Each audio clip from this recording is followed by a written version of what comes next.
ho tahinany ny afatra na dia teny foy amin'ny anaran'i Jesosy Kristy Tompo sika rehetra na hoe amen. Ny zavatra sarobidy indrindra amin'ny olombelona amin'ny fiainany dia ny fony sy ny sainy. Teneny hoe fo sy ny sainy. Ao anatin'ny alatsinainy vitsivitsy dia hiresaka manokana momba ny saintsika. Teneny hoe saina hoe. Hamatika ny baibolinao ianao dia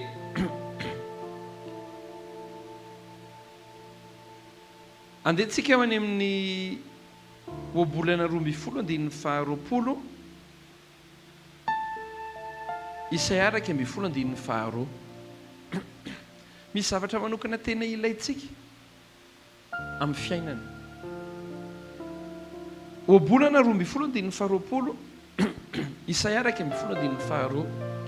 Zao vaky ny tenin'Andriamanitra. Fitaka ny eo am-pony izay mamory-tsain-dratsy. Fitaka no ao am-pony izay mamory-tsain-dratsy. Fahafaliana no amin'izay misaina fiadanana.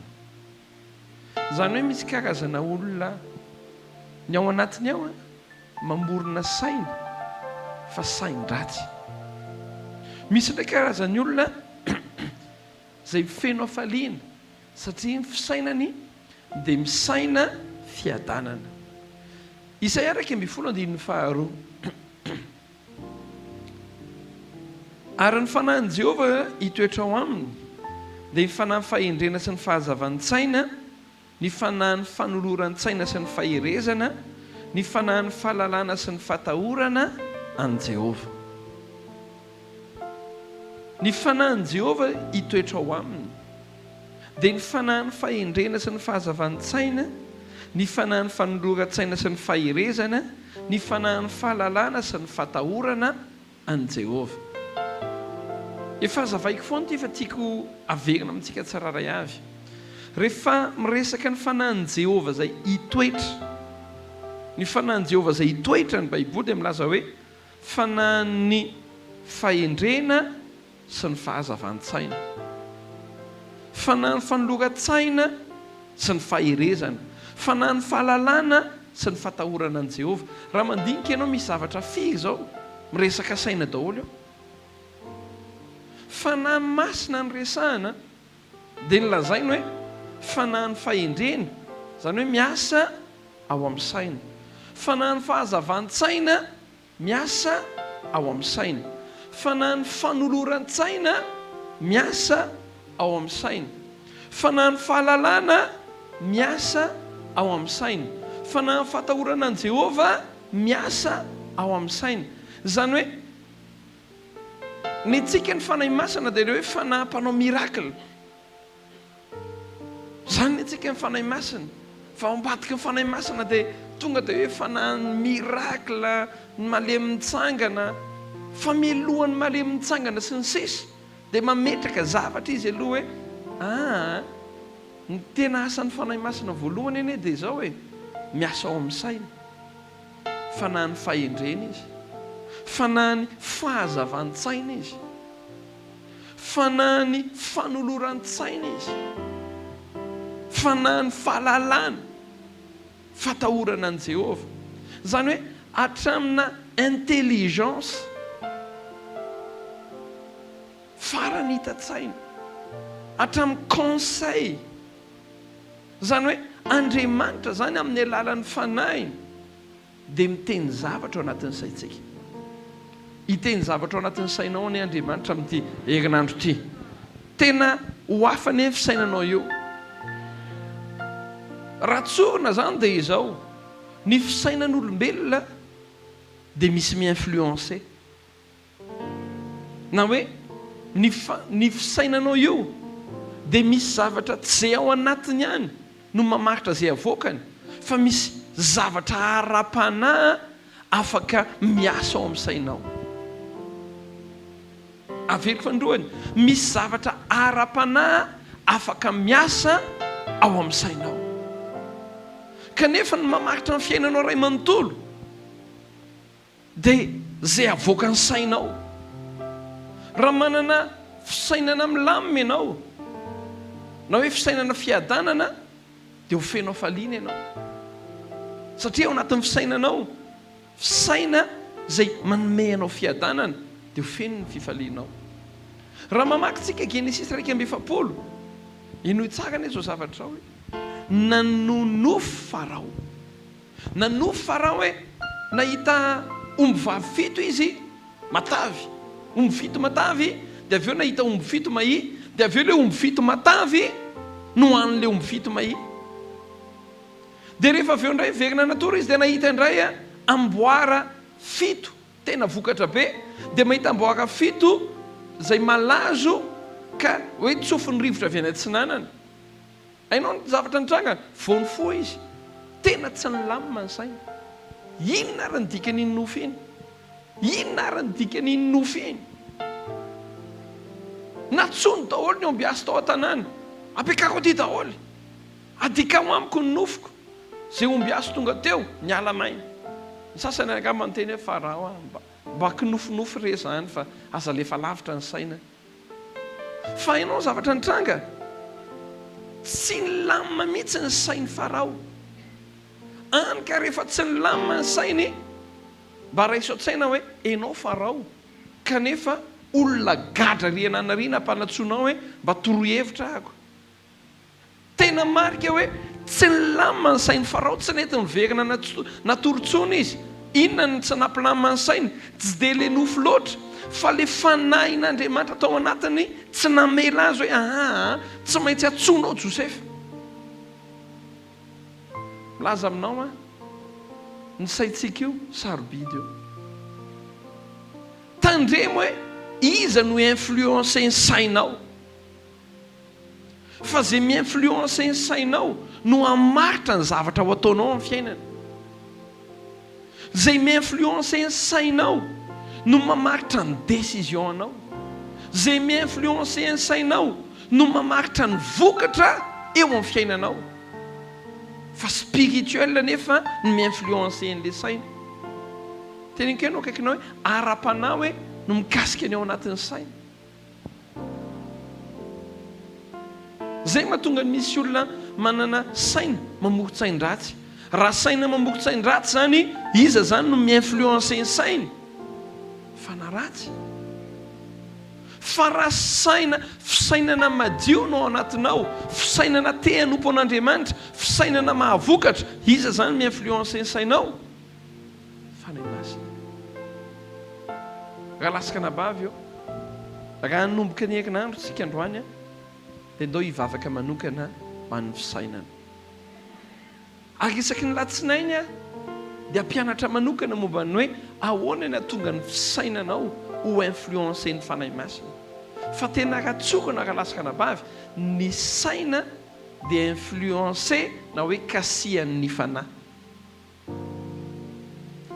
Aveko fandroany, ny saina dia influencer na hoe kasihan'ny fanahy. Amaranako azy, mbola zavatra tsy dia tsara ihany ty. Ndray andro nisy nizara roa Israely, misy hoe eto Israely dia misy hoe eto Joda. Dia nisy mpanjaka anankiroa tamin'izany, Jehosafata teo amin'ny Joda dia Iahaba teo amin'ny Israely. Dia niresaka Jehosafata sy Iahaba hoe ahoana re ndao angamba alaitsika amin'izay Ramota Gileada fa atsika ane eo e. Dia d'accord ndao hiaraka ary. Mbola itory zay moa rehefa alahady, amin'ny lahady zao fa misy zavatra important be momba ny hoe fifanekena amin'ny olona anankiroa. Fa tia ny zavatra nagagana. Lasa ozy izy ny mpamina, ozy izy Jehosafata. Misy mpaminany eto amin'ny Israely. Dia hoe oui, misy mpaminany eto amin'ny Israely. Dia ndao atsona aloha vao miainga tsika. Dia natsony Ahaba daholo mpaminany teo amin'ny Israely. Dia izy rehetra niarany teny hoe andao asiana ozy izy ireo fa lasa tsika ny tanàna. Mpaminany io teniko ianao akaikina hoe mpaminany io tsy pansa zany fa mpaminany. dia rehefa avy eo ozy izy Jerosafata tsisy afakoatran'ireo ve mpaminany ato dia ozy izy hoe misy ray ozy izy Mika ihany anarany fa le raika ray zay tsy mety amiko fa isaky maminany zay a ozy izy aba zany eo isaky maminany zay dia mamely afoana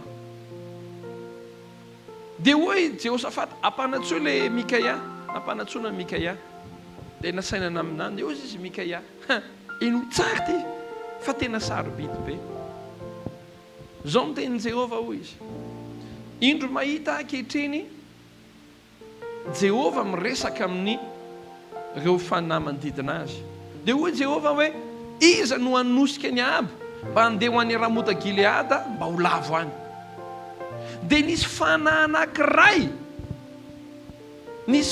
anankiray niteny hoe zany andeha dia za ho tonga fanahy mandainga ao anatin'ny mpaminany rehetra dia nidina le fanahy dia nilaza tao anatin'ny fisainan'le mpaminany rehetra akoatra ny Mikaia hoe asaivo miakatra izy dia asaivo miteny izy hoe ireo mpaminany rehetrarehetrarehetra koa asaivo miteny hoe miakary ianao ma fa hotahina soambinina ianao amin'ny lalanao ainao na ny fisainan'ny mpaminany ary disoany fanahy mandainga indraindray za tsy manohatra mpaminany fa mailomailo ianao fa tsy mpaminany rehetra milaza marina sao dia isaky mahiny mpaminany ianao dia mpaminany eny teny misy mpaminany pansa teninkenao kaikany hoe misy mpaminany pansa hoe io miankina amin'le fanahy mikitika ny saina raha mamarana an'ity fotoanyity tsika dia izao ty fampianarana ity no ahatonganao ilamintsaina ahatonganao ahavokatra ahatonganao isy fiarovana amin'ny fiainana ahatonganao hanana stratégie avy eny an-danitra anokatra zavatra be dia be ao amin'ny fiainanao ty fampianarana ity aza miratsony manomboka androany atao amin'ny fianakaviana hoe ndao ihainao le fampianarana momba ny saina fa manomboka androany fantaro fa ny fanahy dia miasa amin'ny saina tsika zany raha ny tena marina raha te hilamina dia mila mangataka hoe fanahy masonao miasa amin'ny saiko ianao mila manokatra varavarana ho an'ny fanahy masintsika mba hi-influencer ny saitsika ary tsy hoe influencer fotsiny fa mba hameno atsika hatramin'ny saitsika tadidio fa ny sarotra indrindra amin'ny fiainana dia maka décision teneny hoe maka décision ny sarotra indrindra amin'ny fiainana zay no natonga ny Jesosy hoe na hifidy apôstôly 12 Jesosy inona nataony mbola ianarantsika manaraka zany lasy Jesosy nandeha nivavaka teny tendrombohitra nandritry ny alina nanana olona be dia be izy dia mba hanangana ao apôstôly 12 dia inona nataony vavaka nandritry ny alina izy mba hahatonga ny fisainany tsy hifidy zay olona tiany fa hahatonga ny fisainany hifidy zay mifamatotra amin'ny destineny satria maninona ao anatin'ny fifidianana zay ho ataon'i Jesosy hifidy Luc izy zay mpitsabo hifidy Matteo izy zay mpamoretra zany hoe olona manana culture zany hoe cultivé intelligent fa ilainy koa ao anatin'ny destineny mifidy Petera zay mpanjona zay olona raha ohatra ka olona tsotsotra dia hoe ataoko inona koa zay mpanjona ary ny tena loza hifidy an'le anankiray izy zay mampitsika anao izy ny anarany izy kely anarany Tsodazy teninkenao kaikinao hoe sarobidy ny saina hoe